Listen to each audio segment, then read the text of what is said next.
So in this video, we are going to talk about how to color correct our under eye circles.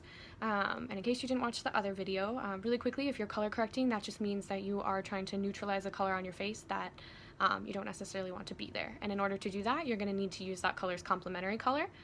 If you aren't sure what that is, if you look at the color wheel, it's going to be colors that are opposite each other on the color wheel. I think for under eye circles, there are so many different tutorials that are out there that are telling you to use like red lipstick, or everybody uses bright orange, or you need to use red, and it can get really, really confusing. So while using those colors can certainly work for some people, sometimes if you use, so I do have like a little color wheel of concealer here. If you have something like this, it's so good to have either in your personal kit or your professional kit, because you can take these and you can mix them with somebody's like foundation color, and you can kind of make like a customized concealer for them.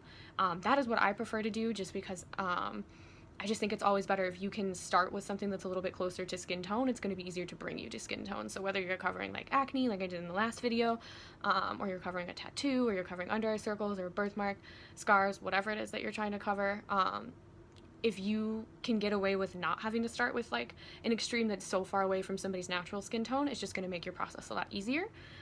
So for people who are paler, especially like me, so if I were to put orange under my eyes, it's just going to turn me orange, and then I have to go through and try to like neutralize that, and it just becomes like, well, now I got rid of like the blue and the purple under my eyes, but now I have to get rid of like orange. Or if I use red lipstick, now I have to get rid of red. So it gets a little bit tricky. Deeper skin tones can generally take a little bit more color. So that's why it's really important to kind of like always test things out, either on yourself or who you're working on. But that's why, yeah, if you can find something that's a little bit closer to somebody's skin tone already, it's just going to make life a lot easier. So I can kind of show you really quickly what that would look like. So if I were to take, so I'll probably do it, I'll do the orange on this side. So I think this is like a little bit easier to see probably than when I did the green, because I was so pale the green almost just like went into my skin anyway. So if I were to do that, this is a very pigmented concealer. The ones I'm working with are Dermacolor by Krylon. These are some of like the best concealers and most pigmented concealers that you can buy out on the market. They're not super expensive either. You can get little like pods of them. Like I have little refills for myself personally, which you can see I use a lot of. These are like $5.50, $5.75. So they're really not super expensive. They're really great for concealing, foundation, tattoo cover, highlight, contour, pretty much everything. And they're also super like skin friendly too. So if you're looking for a good concealer, those are great to get. But you can already see, right? That is very orange, and I pretty much just turned myself orange by doing this. So even if I go in and I try to blend this out, it's gonna make me super, super orange.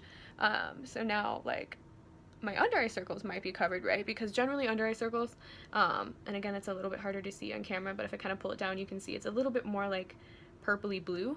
Sometimes mine tend towards a little bit more red, so I use a lot of yellow under and around my eyes too, just because I have a lot of allergies, so I do have a little bit more redness.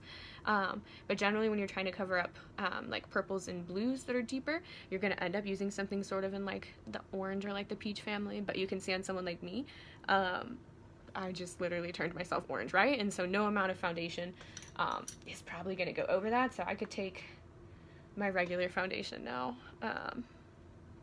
and try really hard to cover this up.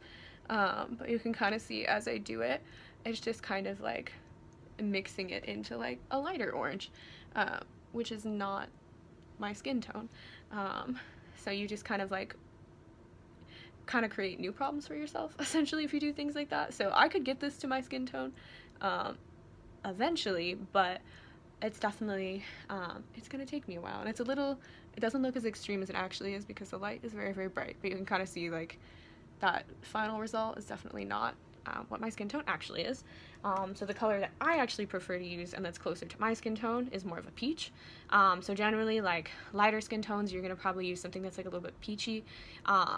Like medium to deep is usually where you're going to be with orange, and then deeper skin tones, sometimes a red works better. I think with that, it just kind of depends. Like I feel like every person is a little bit different. So usually when you get out of like the very, very pale range, really pretty much if you're very pale, you're probably going to be using peach. But medium through deep skin tones, that's when you can use orange. Reds work better sometimes. You just kind of have to go with your own personal undertone. At least in my experience, that's what I found. So it's always better to try things out. But again, you can also get colors that are a little bit closer to just your natural skin tone. So when you're trying to cover up something like this, I ended up putting way too much of that anyway, but you really just want to focus it on where it's like the darkest. So for most people, for your under eyes, that's going to be right in here. And then I always think this is one spot people forget, but right here works really well too. So this color is just a peach as opposed to an orange, but you can already see how different and that is compared to this side, right? But it's definitely covering it. I will usually take it and put it on my eyelid as well, because like I said, I just have like a lot of discoloration and redness in general. So when I'm color correcting my under eyes, I like to do that first, and then I will put my regular foundation on, and then I put kind of like a highlighting shade over that. I probably do a lot. Sometimes my under eyes definitely crease because I put so much on, but unlike when I did the acne, I don't powder in between layers under here, just because under your eyes this skin is so thin. So if I like put my color corrector on and I powder it, and then I put another color on and then another color and I powder that, it's just gonna get really cakey. Whereas like with acne or like a tattoo or something, I feel like there's a little bit more control when you just put like just a little bit of powder to seal it in, because the skin is usually just like a little bit thicker in those areas. I have powdered under the eyes before, like I had somebody with really bad bruises, which all this color correcting, the same color principles apply to, whether it's bruising or under eye circles, acne, whatever it is. And I know for them, I was putting just a little bit of powder just because the bruises were so intense that I did have to use a lot of color corrector, and they were very fair, so I didn't want it to mix in to their natural skin tone. So in some situations you might need it, but I would say for every day, skip your powder until the very end and only powder in between layers for something smaller like acne, or if you're doing like a tattoo cover or something. Or if you're using really extreme colors and you don't really want them to mix. Like if I had to use that, that would probably be better. But you can see that's very, very orange compared to this side. So under your eyes, you can either use like a little brush. So if you're working on somebody else, you definitely need to be using a brush and not use your fingers.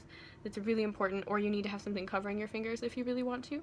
But generally, I only put like a little bit here and a little there, and then I kind of just like kind of put the color where I need to and blend it to where I need to. You can see on this side, actually, it's kind of nice. I did it really wrong. I put way too much on, so you can kind of see it just kind of like takes over my whole face, especially because it's the wrong color.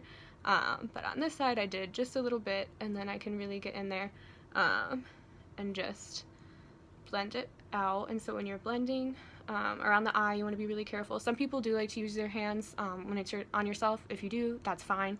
I've been trying really hard to break myself of that habit, but just make sure your hands are sanitized right before if you're going to do that. But you can see just that little bit of like peachy color corrector really does make a big difference.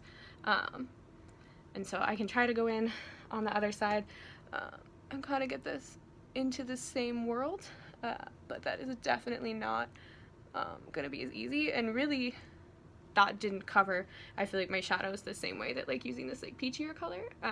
That goes so much more seamlessly into my skin, and I also just feel that it actually got rid of the shadows a lot better, whereas on this side, the orange didn't really do that much. Like if I go down like this, you can see there's a lot less shadow right here than there is on this side. So that is definitely something to take into account, and that's a really good example of why using color corrector is really great and having these is really great, but it's also important to know how to manipulate it to get it to the right color for you. So if you don't have colors like this that are like closer to your skin tone, but you have colors like this, just mix a little bit of that into your foundation, and I guarantee you're probably going to be able to get yourself, it might take you a couple mixes to see which one you like best, but you're going to be able to find your perfect color corrector, whether that's for your under eyes, your acne, tattoos, redness, anything like that. And it's also really important to have products that are super pigmented. If you have a foundation that's like is super pigmented, that might cover it up on its own. But if you have something like a tattoo, which we're going to see in another video, that you're trying to cover up, you probably do have to put some concealer in there too. But if it's super thin and it's like a light coverage, even for a concealer, it's probably not going to cover it. So it's also important to make sure that the products you're using are pigmented. But for the most part, yeah, if you do just like a little bit of color correcting, this side of my face looks much better than this side and from when I started. But yeah, so hopefully that helps make under eye circles make a little bit more sense as far as covering them up. That was the strangest thing to say. And yeah, so that's just like a little bit of introduction to color correcting, and hopefully you are a little bit more educated and understand it now.